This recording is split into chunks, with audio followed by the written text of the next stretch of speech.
Welcome to Ladies Talk Show. This is your host, Leah Richeimer. We had a very serious and powerful show. If you didn't watch last week's show, go listen to it right now because we had so many questions flooding the airwaves, whatever.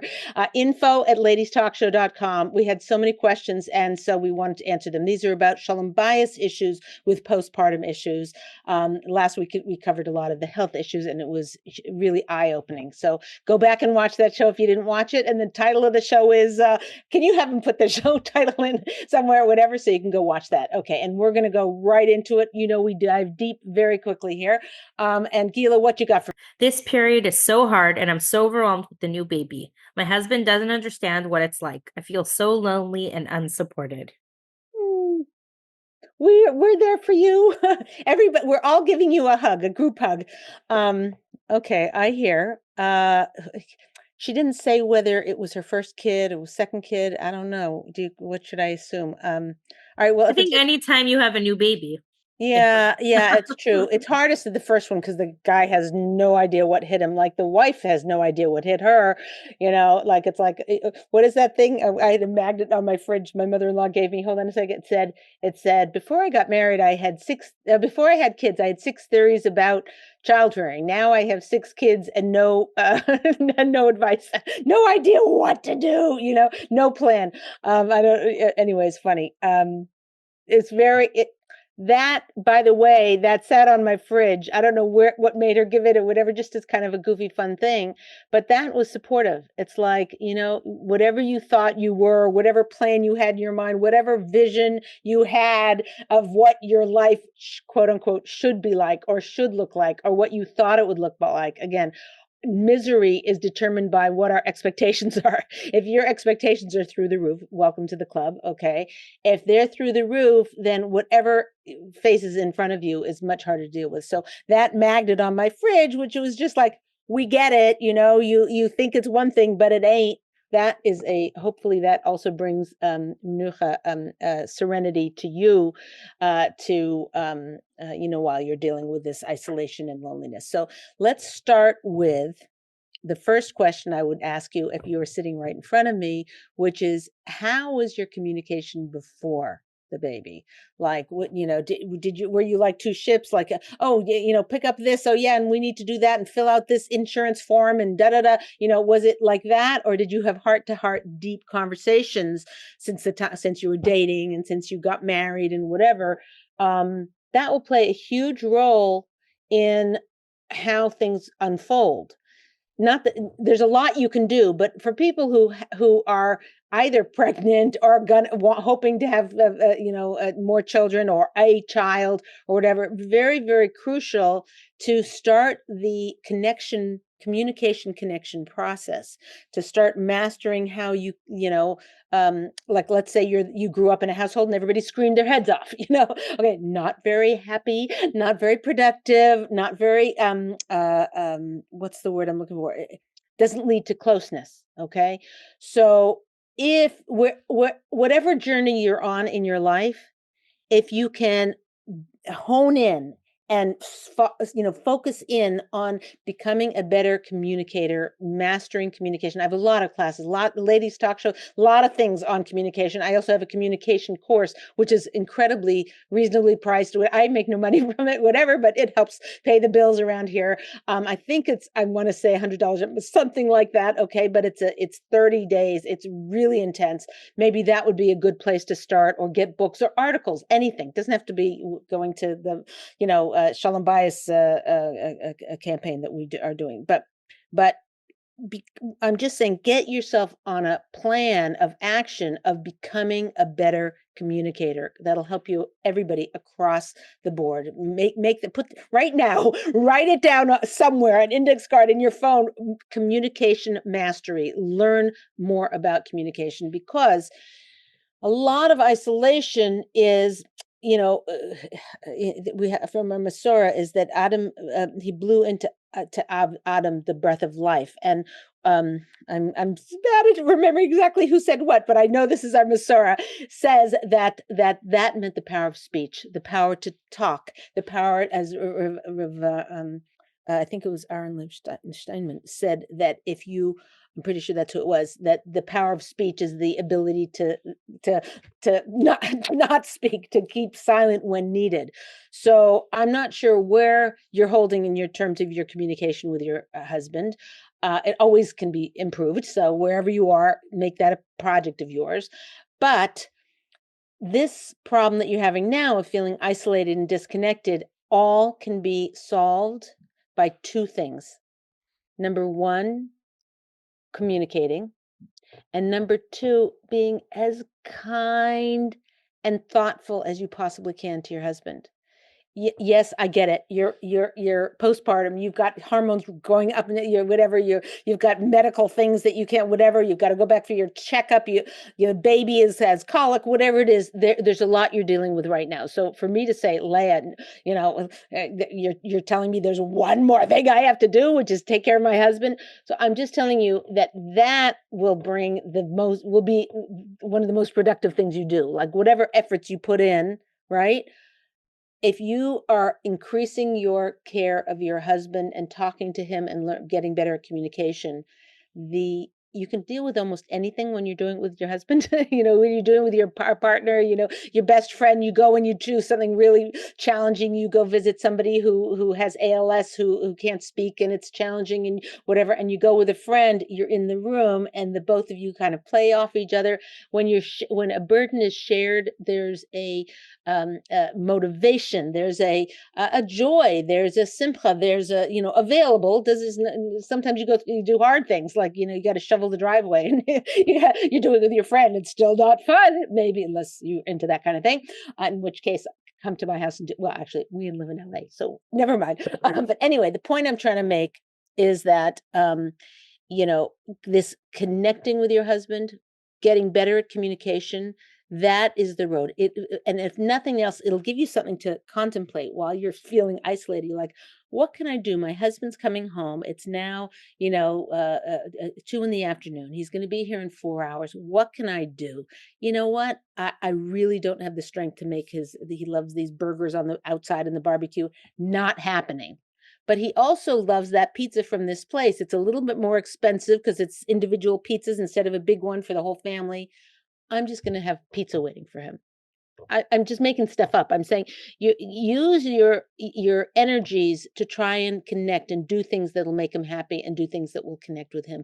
That will help a great deal, both in terms of his feeling and appreciating and feeling connected to the whole thing, but also in terms of your focus. Instead of focusing on why isn't he here for me when I need him, and why isn't he doing all these, why isn't he helping more around the house, whatever it is. Instead of focusing on that, focus on, just shift your whole mentality to what can I do for him, and in Mirat Hashem, that'll come full circle to you.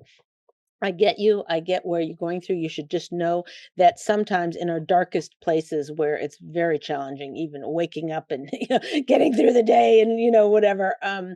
In our darkest places, one of the most profound things that we can realize is it's not forever. Please God, you know what I mean? The Hashem makes the world, the Bria. It just goes in I don't know whether it's a circle or a squiggly line. I was never good at calculus or whatever would define that, but a lot of times, when you're in a dark place, if you can just think, I just have to hang on. I just have to stay alive, keep my family alive, feed people, get food on the table, or have food be brought to me on the table, whatever it is. That can give you a koyach to just know that, in a week or two, the kid's not going to be colic anymore. My sister's going to drop by and to have a good heart-to-heart conversation. It's not forever. So hopefully that helps you. Okay. I hope that gave enough of not knowing exactly where she's holding in her situation. I hope that gave her a broad overview of things she can do. There's always something a wife can do. I Okay. love the advice, Leah, and it's so true. Everything is just a stage, even when they're newborn and you're starting to nurse or they don't like the right formula. Everything comes in a phase. And I feel like if we're talking to mothers who just postpartum, Everything it's usually over in a month. Yeah, yeah, So yeah. Whatever hang you're in going there. through, that's right. Yeah. Okay, good. Okay. Very good. Rosie's asking, my husband and I are constantly bickering and tensions are high. I know that I'm hormonal and I'll admit irritable, but I feel my husband has become extremely sensitive. Anything I say is deemed an attack. Mm, mm. So I'm assuming this is a problem now because of the birth, not that that's always been that way. And if it is that way, then you might need couples counseling if you've never been able to speak in harmonious ways and come back to closeness. But let's just assume the obvious answer would be, the most obvious scenario would be that it's just happened. So it's a little hard to say, what your treatment of your husband was like before, what his treatment of you was like before. Everything it goes topsy turvy when a new family member, whether it's child number one or child number eight, it is a topsy. It does shift things. Obviously, with an eighth kid, it'll shift it a little bit less because you got into routines. Um, but the key here is there could be a subtle here's the thing. This is going to look like I'm blaming the victim, like you're the victim to his sensitivity or whatever. I'm not into that. Okay, what we know from our Shalom Bayis Masorah, from our marriage, from Har Sinai, what we know is there's always something a wife can do, and that the challenge that you were given was uniquely tailored to your personal growth. You're ticking in this world. You're raising up in the world. You're becoming fulfilling your shleimus and your perfection in this world. So this was handed to you not just by your husband, but this is a challenge handed to you by God himself. Okay.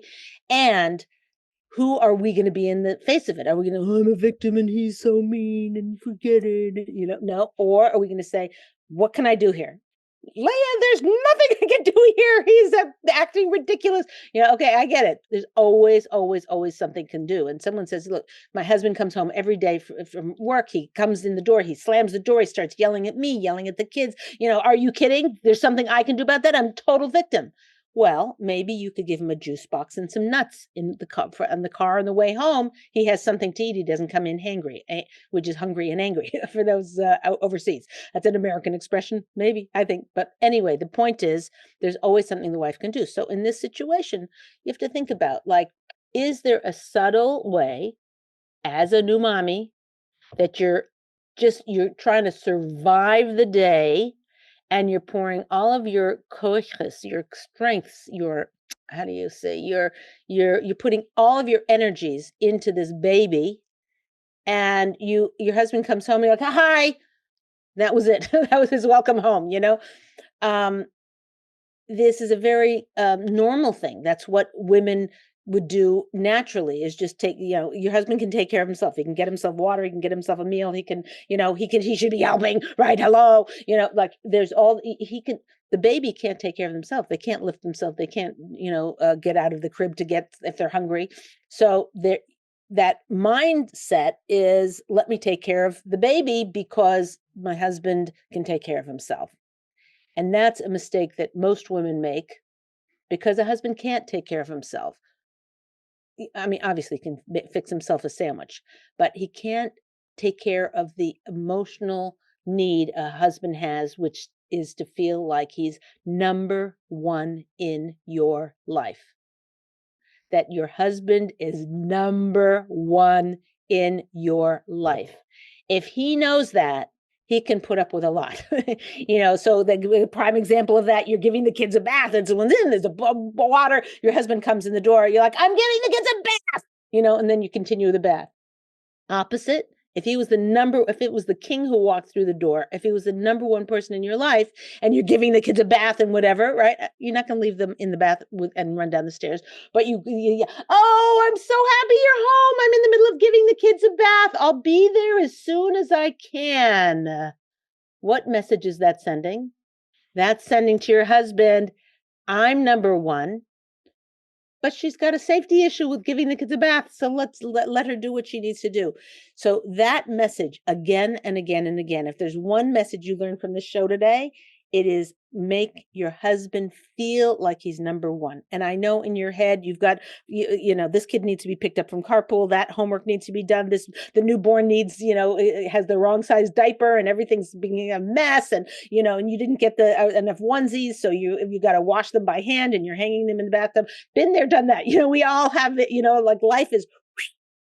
But if at that moment you are treating your husband like he is the top priority in your life, he's the king of the home, the whole atmosphere in the house changes, and the kids learn to realize they're going to respect daddy. And that is very, very valuable and powerful for you, because when they're teenagers, the more respect you've given their father, the more when they're teenagers, they look up to him and he says, don't do that. And they don't. Why? Because he's got this position of authority. The mom has built him up all those years. So I get it. What I'm asking you to do is a hurdle. It's like, are you joking? There's so much that's flying.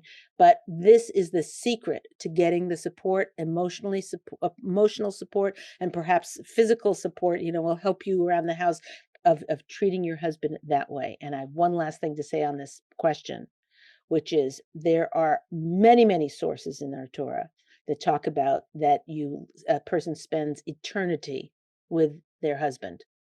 That's your zivug, your half of one soul, and you spend eternity with your husband. I've yet to find one source that says you spend eternity with your children.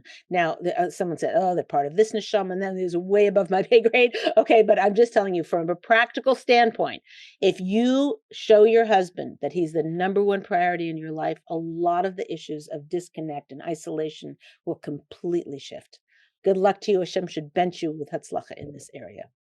I mean, okay. I kind of have a question on that, Leah. Mm-hmm. When a woman is in a vulnerable state and she feels like she just had a baby, normally she wants to make her husband her priority, but sometimes when women are in that state, they feel like it's his turn to take care of me now. Mm-hmm. What would you say to that? Yeah, I totally hear it. Okay, here's where Bini Sarah comes in to play. Bini Sarah's woman's intuition. A woman has a way of getting into her husband's heart. And if your husband is, it's your turn to take care of me. If someone came to you and said, okay, it's your turn to take care of me, you'd be like, go away. I don't want to have anything to do with you, right? But if someone were to come to you, if your best friend were to come to you and say, I'm really going through a hard time, and I really could use some support. I guess what that would look like is if you just text me in the morning and say, hope you slept well. That's it I would need. That would give me koyach. That would make me feel like I wasn't so alone. If someone came to you that, you'd be like, sure. You'd put a timer on your phone or on, a ringing bell, whatever then you call them every day, or you text them, or whatever. You'd be there for them. So you have to use that kind of Bini Sarah, the women's intuition, to how to get that support from your husband, how to bring him out. He's busy. There's logistic shift in the whole house is turned upside down, and so you have to. I don't know what you have to use your creativity. Your husband better than anybody. You have to think what's going to work with him, and if that means that in every at night at dinner time, you will say to him, listen, dinner is like my hardest time, because feeding all the other kids when I haven't slept the night before, and then all day I plan to get a nap, and the baby kept cranking and waking me up and whatever, and I'm just a zombie. Dinners has been the hardest for me. Would it be possible for us to hire a neighbor, as a babysitter, to just be an extra set of hands to help with the homework, maybe a little bit, to, whatever. And he might say, oh, that's really not in the budget or whatever. You say, we used to go out to dinner once a month. I'll forego that for 2 months of, whatever. I'm making stuff up, but I'm saying you be creative. Think of things that would make your life better, that wouldn't necessarily cost him either financially or him having to do it. I many times I've had people where, they wanted a night out with their husband, but couldn't afford a babysitter. So they called the neighbor, or called, a sister or a sister-in-law, something, and say, I'll watch your kids on Tuesday nights, once a month, and you watch mine on Thursday night once a month, and we'll each get a date night with our husband, something like that, where it doesn't cost anything. So again, this is a drive to get the creativity flowing in you so that you can come to solutions without being mad at your husband for it, because we have Beanie Sarah and they don't. You can come up with ideas. So your thing of wanting to be taken care of by your husband, totally get it. Natural, normal response. um there is another factor here that you need to keep in mind, which is that if you are a full-time mom, you're not working outside of the house and your husband is working outside of the house, that's different than if you're a full-time or a half-time. Then if you're a full-time mom, you should be staying up with the kids at night for the most part. He's got to get to work in the morning. You could sleep. We never do. I get it. Okay. But there's divisions of labor that need to be very crystal clear between the two of you. I know there's for the last 70 years there's been movement towards equality or whatever. It Equality in the workplace is great. Equality at home just isn't the right calculation. We need shalom at home. So you need to figure out these things for yourself. Do a lot of thinking and introspection rather than expecting and, being so clear that he needs to do this, and you need this. You just had a baby. He should be supporting you. I hear it, but you can wag your finger to get him to support you. Good luck with that. Or you can use your Beanie as Sarah, your brain, to think of what can I do that will help me get through the day without me being angry at my husband for not being there for me right now. It doesn't come naturally to them to emotionally come pick you up and sweep you off and do what they do. Sometimes, maybe they've had a mother that's trained them in that way. Good luck. But 1% is going to be with it. The other 99% of men, well, this is a challenge. It's a challenge. And it's a challenge for the woman to massage the situation to make it, to motivate and think of logistic solutions that make it easier for her husband to support her the way she needs to be supported. It's work, but it's got an awesome payoff. Okay, great question. Thank you.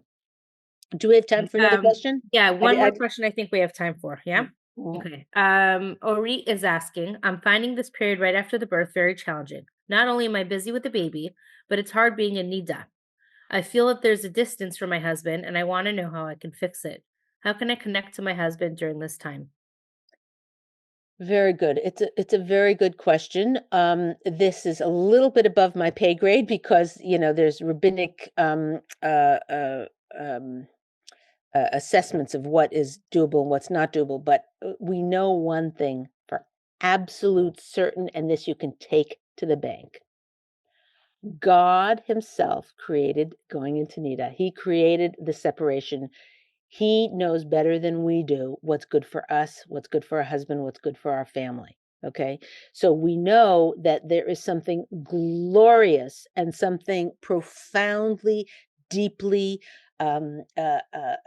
productive and for our neshama, for our soul, and for our goof, our body. We know that there's something phenomenally awesome happening at this time and why God created it in this way. The hardness of it, of getting through that time and that separation, the hardness of it is, perhaps, I don't know, I'm not in God's head, but, perhaps it's to make us, yearn for our spouse in a way that we can't yearn for him in any other way. And that's good. That helps to build very, very tight bonds. I get that it's hard individually, but if you can rest on the fact that you know that God wants the best for you, that this is the best for you, that He designed it this way, maybe that'll help your feelings of loneliness or isolation or frustration that it is this way. It's for your good, and that ultimately, maybe years from now, maybe you'll never see it, but maybe years from now, you'll look back and you're like, that separation allowed us, when we did come back, there was a whole different shift in our relationship because we went through a tough time. And, there are people who go through, unfortunately, their cycle is a mess and they have all kinds of whatever. And, they've reported things to me, but we can use our imagination, that separation and that challenge that they went through made them closer and stronger. And that relying on that and trusting Hashem and having Emunah that this is the way it's designed will hopefully help you get through it. And on a practical level, it's a time when your communication level and your discussions and things like that should bump up, because that's what the opportunity of that time is, of the separation. Very, very good question. And I wish you hatzlacha with it. You should just know that, as we said a little bit earlier, everything goes in cycles. So right now it might feel a little distance, but you'll see it'll all work out. Hashem's got you covered. Okay, there's Leah Richeimer, the homework for this week. Every person needs to think a little bit about what they can do above the call of duty to be closer to their husband. Like, instead of waiting for him and saying, nah, nah, nah, what kind act, what, kind thing can you say? What habit can you begin to develop? Greeting him at the door, when he comes into the kitchen and it's a disaster, saying, I know it's not pretty, but I know you love me, or something, whatever. Come up with habits, something. One time this week, do something to bring your husband closer that doesn't feel fair. Like, he didn't do it. One thing. Okay, it's Leah Richeimer for the Ladies Talk Show. We'll see you next time.